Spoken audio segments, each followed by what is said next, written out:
E agora você acompanha pela Rádio Rio de Janeiro o programa Estudo das Obras de André Luiz. Vamos refletir sobre o livro Nosso Lar. Produção e apresentação, Tereza Cristina e Marco Antônio.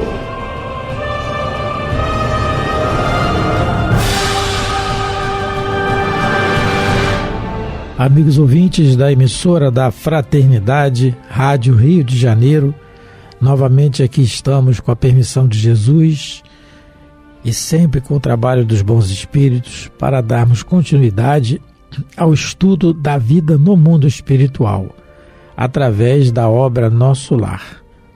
Obra que foi ditada pelo espírito André Luiz e que foi psicografada por Francisco Cândido Xavier. Olá, caros ouvintes da Rádio Rio de Janeiro. Nós estamos retornando aqui em mais um dia em que poderemos estudar juntos o livro Nosso Lar. Nós, no programa passado, terminamos o capítulo 45, no Parque da Música.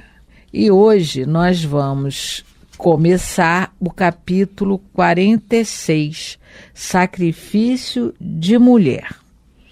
Então a gente viu, né, no último programa que o André Luiz aprendeu um pouco mais sobre a diferença entre música e harmonia. Ele soube, não é, que em nosso lar o repouso também é uma lei, é uma necessidade, porque os espíritos que lá estão albergados, eles são aqueles que muito em breve retornarão ao corpo de carne. A maioria dos habitantes de nosso lar estão se preparando para voltar à reencarnação. E aí o Lísias mostra para ele que, mesmo em nosso lar, há o respeito sobre o gosto das pessoas. Então, algumas pessoas preferiam ficar na periferia, lá no campo da música, onde os coretos de música regional estavam. Mas a maioria das pessoas ficavam no centro do parque, onde eles escutavam a música clássica, a música mais, vamos dizer assim, mais transcendental. Então, o André Luiz também conversou no último capítulo, no capítulo 45, que nos passou a informação sobre os relacionamentos afetivos na colônia Nosso Lar, porque ele ficou sabendo que o Lísias estava prestes a se casar em nosso lar. E só que o Lísias, durante o capítulo, explica para ele a diferença dos compromissos matrimoniais em nosso lar e os compromissos matrimoniais que são estabelecidos na Terra enquanto nós estamos encarnados. Então, agora vamos começar a leitura do novo capítulo 46, que é Sacrifício de Mulher. O título, Tereza, é bem significativo, né? Muito significativo, Sacrifício de Mulher. E vai relatar aqui realmente o sacrifício de uma mulher que vai ser a mãe dele, né? Marco já está dando spoiler, porque com certeza o ouvinte acompanha a gente no livro, né? Quem pode, né? Tem oportunidade. Mas, só fazendo já um comentário só em cima do título do capítulo, quem quiser saber realmente o sacrifício também de mulher, com S maiúsculo realmente, que a gente vamos chegar lá um dia nesse entendimento, é só procurar no livro Boa Nova, também psicografado por Francisco Cândido Xavier, no seu capítulo 15, intitulado Joana de Cusa, que realmente é um sacrifício de mulher. Quem quiser dar uma olhada lá, porque é muito interessante. Isso. Então vamos começar a leitura. 1 ano se passou em trabalhos construtivos, com imensa alegria para mim. Aprender a ser útil encontrara o prazer do serviço, experimentando crescente júbilo e confiança. Então, até o capítulo 45, a gente viu a situação do André Luiz, primeiro no umbral, depois quando ele é recolhido, e os primeiros dias de trabalho dele nas câmaras de retificação. Então, até o capítulo 45, a gente viu um tempo bem curto, né? Fora o umbral, que foram 8 anos, mas ele está relatando. A gente analisou os primeiros dias dele de trabalho. Aqui não. Aqui, a partir do 46, ele dá um pulo, né, na experiência dele para nos contar que já se passou 1 ano. E agora, né, depois desse 1 ano, porque se a gente lembrar, logo no segundo dia dele de trabalho, os clarins tocaram avisando que a Segunda Grande Guerra Mundial tinha sido declarada aqui na Terra. Então, isso é setembro de 39, quando a Polônia foi invadida. E agora, a partir desse capítulo, como ele mesmo diz para a gente, se passou 1 ano. Então, o que a gente vai ler aqui é o encontro dele com a mãe dele, que vai se dar 1 ano depois, em setembro de 40. Então, na realidade, a maior parte do livro se passou nos primeiros dias de trabalho e depois ele não comenta mais o que acontece e volta e retorna à narrativa agora em setembro de 40, não é? É interessante que Por isso que ele falou, 1 ano se passou em trabalhos construtivos. Ele fala assim, trabalhos construtivos, é um detalhe que a gente tem que pegar, porque não é só trabalhar por trabalhar. Por que é trabalho construtivo? Porque construiu algo de bom dentro dele. Não é o ato de, como nós lemos no capítulo intitulado Bônus Hora, e o bônus hora é a cada hora de trabalho você ganha o bônus, mas o importante é a qualidade que você coloca nisso. É esse o aprendizado. Por isso, a colônia é uma colônia de aprendizado, de transição, para uma preparação futura reencarnação. E ele fala assim, aprendi a ser útil. Não vamos esquecer que ele já está, como ele diz aqui, 1 ano se passou desde que ele saiu do umbral e foi para o nosso lar. Há algum tempo também no umbral. Então, juntando os 2 tempos, já tem um bom tempo que ele não vê a família. E ele tem saudade, como ele vai relatar aqui no capítulo. Muita saudade. Mesmo com muita saudade, é uma grande lição para nós, um exemplo para nós seguirmos, porque vai acontecer conosco. Ele trabalhou aprendendo a ser útil. E a gente pode fazer um adendo disso no Evangelho segundo o Espiritismo, no capítulo 25. Ajuda-te a ti mesmo que o céu te ajudará. Allan Kardec coloca esse título, subtítulo no capítulo 25, em que ele diz um trecho assim, no item de número 2, ele fala assim, o princípio da lei de trabalho e, por conseguinte, lei de progresso, visto que o progresso é filho do trabalho, visto que este põe em ação as forças da inteligência. Então, o meu progresso é filho do meu trabalho, seja ele na questão material, seja na questão moral. No caso aqui do André Luiz, a questão moral, ele aprendeu a ser útil. Olha o que ele diz, ele não era útil, ele aprendeu como é ser útil.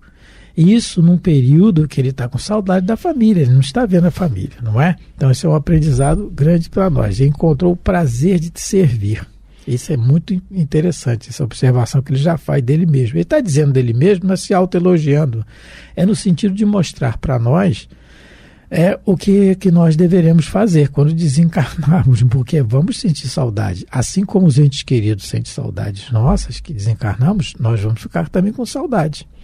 E eu acho também que ele aprendeu a ser útil ao semelhante, às pessoas, porque ser útil a nós mesmos, se a pessoa está no seu raciocínio normal, né, no seu equilíbrio normal, ela só faz coisas que sejam úteis para ela mesma. Isso a gente sabe fazer bem, não é? O egoísmo é isso, é você querer o bem só para você. Então, o que ele aprendeu, né, também em nosso lar foi a servir o semelhante, porque é a orientação que Jesus nos dá. Que aquele que quiser ser o maior dentre todos, né, porque havia, né, sempre uma discussão no colégio apostólico sobre isso, e Jesus diz, se quer ser o maior, aprenda a ser o servidor de todos. E é o que ele faz, né, na última ceia, quando lava os pés dos discípulos, há toda essa simbologia de que, então, o trabalhador que aprende, né, ele aprende a ser útil ao semelhante, que é no caso dele, porque realmente, como a gente sempre coloca aqui no programa, ele já encarnado, ele era um trabalhador de primeira linha. A ser Carlos Chagas, e até hoje o protocolo que ele desenvolveu para a doença de Chagas continua o mesmo, ninguém alterou nada. Então ele realmente, mas era aquele trabalho para ele, que dava uma satisfação pessoal, né, que massageava o seu ego. Em nosso lar, ele vai aprender a ser útil aos semelhantes. Então, aí ele começou a sentir uma coisa que antes ele não sentia, que era o prazer em servir, né? O prazer do serviço. Então, a gente aqui vê uma diferença, que serviço é uma coisa, trabalho é outra. Não é? Porque o trabalho você pode trabalhar só para você, só para sua satisfação pessoal.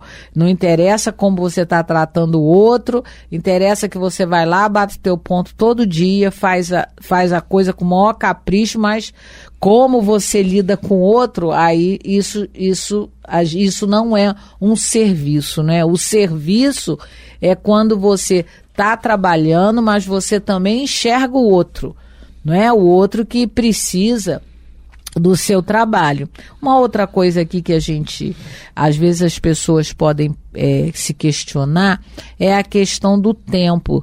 Algumas pessoas às vezes ficam na dúvida se o tempo em nosso lar, né, a cronologia em nosso lar é a mesma nossa aqui encarnados. Os espíritos dizem que sim, porque é uma colônia ainda no umbral, que começa aqui na crosta, né? Na periferia do umbral. Então, a colônia Nosso Lar é uma colônia de transição, ainda muito ligada à Terra. A maioria dos habitantes lá, né, que moram lá em Nosso Lar, a maioria esmagadora vai voltar, está se preparando. A gente lembra que a gente comentou que existem algumas escolas, né, lá em Nosso Lar, escolas de pais falidos, mães falidas, médicos falidos, advogados, tem de tudo, porque todo mundo lá, não é, precisa reencarnar porque de alguma maneira não conseguiu cumprir os seus deveres, né, o planejamento. E o próprio André Luiz é um exemplo disso. Ele mesmo, por toda essa afinidade com Dona Laura, com Lísias, dá para perceber uma antiguidade de vínculo. Então, ele é alguém que partiu de Nosso Lar com tarefas definidas, né, para ser médico na Terra, mas a gente vê que ele faliu, né, como nós mesmos, né, o tempo todo. A gente sabe muito bem que a gente ainda não consegue ter um comportamento ideal, a nossa consciência de vez em quando nos mostra, né, que a gente está saindo um pouquinho fora da linha, às vezes muito. Então, o tempo em Nosso Lar é igual da Terra. Quando ele diz que se passou 1 ano em Nosso Lar, é o mesmo tempo que se passou aqui na Terra, 1 ano. E nessa questão do trabalho, né, a gente pode também observar, é o prazer de ser útil aos sofredores, preparando ele, André Luiz, para o que vai vir, porque ele vai ter que passar agora quando retornar em casa. Nós estamos chegando já no final da história, que é o que vai acontecer. É toda uma preparação feita para ele enfrentar o que ele vai enfrentar, que é feita para todos nós a todo momento. Não tem privilégios, não tem cursos especiais. Todo mundo recebe as mesmas oportunidades, todos nós. Nós é que às vezes não, quer dizer, na grande maioria das vezes, não aproveitamos, não é? Isso. Então, só porque essa questão do progresso dele, né, a gente pode ver que é a mesma raciocínio da lei de amor que está no Evangelho segundo o Espiritismo, capítulo 11, item 8, em que Kardec coloca a lei de amor, que é a mensagem do Espírito Sanson, que o amor é o sentimento por excelência, são os nossos instintos elevados à altura do progresso feito. André Luiz está fazendo um progresso aqui, através do trabalho e do aprendizado de ser útil. Isso. Então, vamos ler o segundo parágrafo. Até ali, não voltara ao lar terrestre, apesar do imenso desejo que me espicaçava o coração. Às vezes, intentava pedir concessões nesse particular, mas alguma coisa me tolhia. Doente. A gente pode imaginar que essa coisa que o tolhia, ele vai dizer, né, aqui, o que o ajudava a não ficar pedindo essa oportunidade de voltar em casa. Ele vai dizer o que o impedia, mas a gente pode ver também que todos nós temos a nossa consciência, não é? Porque Deus fala para nós através da nossa consciência, não é lá que estão escritas as leis dele? Então, Deus, Jesus, os bons espíritos, em nome de Deus, em nome de Jesus, eles falam conosco intimamente. Se a gente calar, né, meditar, orar, a gente até escuta, não sabe bem o que é que está nos impedindo de fazer certas coisas, mas é também essa conexão com o mundo espiritual. Então, lá desencarnado, mais fácil fica. Então, ele vai dizer que ele até tentava, né? Mas alguma coisa tolhia ele, não deixava ele fazer. Talvez a mãe, né? A influência da mãe, né? Sim. E aí ele agora vai dizer quais eram os pensamentos que contrapunham a essa vontade. Isso que a Teresa está falando, no Livro dos Espíritos, no capítulo 9, da segunda parte, Allan Kardec coloca a afeição que os espíritos votam a nós, os anjos da guarda. Tem ali toda uma explicação de que ele fala da nossa certeza de que nós temos que ter, de estarmos sempre acompanhados de bons espíritos, sempre tentando nos intuir nos melhores pensamentos, as melhores atitudes, não é? Que para nós, o problema é que nós não damos ouvido, o que a Teresa colocou, a gente está ouvindo para o outro lado, vamos dizer assim. Olha só, tem um poema de Alta de Souza, né, que foi uma poetisa potiguar que nasceu lá em Natal, no Rio Grande do Norte. Boa, está bonito. no livro Parnaso de Além Túmulo. E o título dessa mensagem o nome, né, é Mensagem Fraterna. O título é uma poesia, porque ela era poeta, ela era poetisa. Então, nessa mensagem ela fala que a gente se esquece muito de ouvir, não é, o nosso, vamos dizer assim, coração, entre aspas, né, voltar à nossa intimidade. Ela diz assim: meu irmão, tuas preces mais singelas são ouvidas no espaço ilimitado, mas sei que às vezes choras consternado ao silêncio da força que interpelas. Volve ao teu templo interno abandonado, a mais alta de todas as capelas, e as respostas mais lúcidas e belas hão de trazer-te alegre e deslumbrado. Ouve o teu coração em cada prece. Deus responde em ti mesmo e te esclarece com a força eterna da consolação. Compreenderás a dor que te domina sob a linguagem pura e peregrina da voz de Deus em luz de redenção. Então, essa mensagem, né, essa poesia vem muito a calhar, né, nesse instante que o André Luiz está dizendo para a gente que ele não sabe o que tolhia ele, mas era Deus. Eram também, além dos pensamentos dele, eram os pensamentos dos bons espíritos, de Jesus, porque Alta de Souza diz que o nosso templo mais importante é o do coração. É a gente se voltar, fazer a oração e tentar escutar a resposta. Mas essa é a nossa dificuldade milenar. A gente ora, mas não espera a resposta. Então, muitas das vezes, a gente se precipita tomando decisões porque não paramos para escutar. Então, o André Luiz aqui, ele ensina uma coisa muito importante para todos nós, que é a questão da obediência. Ele fez, nesse 1 ano que ele viveu em nosso lar trabalhando, não é? Ele aproveitou o máximo para meditar, para observar, porque o que ele vai falar agora, que também o ajudou a não se precipitar, porque ele poderia ter agido como o Jerônimo lá no Memória do Suicida. Eu quero porque eu quero, e falou com todo mundo lá do Instituto Correcional Maria de Nazaré, e voltou em casa. E foi uma confusão só. Quando ele retorna à colônia Correcional Maria de Nazaré, ele tá louco.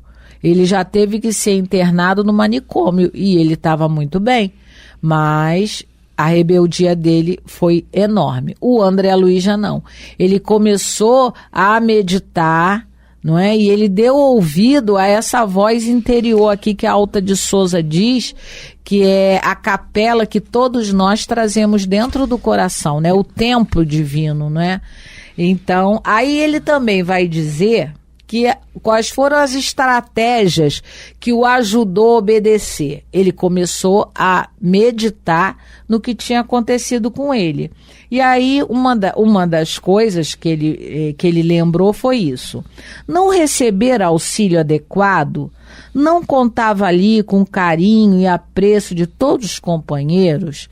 Então, se ele tomasse essa atitude de rebeldia, ele iria magoar quem sempre o ajudou. Porque se nenhum dos amigos incentivava ele, não, você tem que ir para casa mesmo, já fez muito. Se ninguém fazia isso, razão teriam para isso. Então, a técnica, né, para ele não desobedecer a ordem lá, né, ao Clarencio, que falou que ainda não era tempo dele ir em casa, ele começou a pensar que a atitude dele poderia magoar as pessoas. Aí ele também, outro pensamento, reconhecia, portanto, que se houvesse proveito, de há muito teria sido encaminhado ao velho ambiente doméstico. Outro pensamento que ele contrapõe à vontade louca que ele tem de ver a família. Mas ele falou, poxa, será que se fosse bom para mim, a minha mãe não tinha me incentivado aí, Dona Laura, o Lísias, o Clarencio. E aí ele freia o impulso nessa vontade. Cumpria, pois, aguardar a palavra de ordem. Além disso, não obstante desdobrar atividades na regeneração, o ministro Clarencio continuava a responsabilizar-se pela minha permanência na colônia. E o mais importante, ele conseguiu assimilar e perceber. Ele não era um cidadão de nosso lar, ele era um doente, abrigado pela misericórdia e pela intercessão da mãe dele e do Clarencio.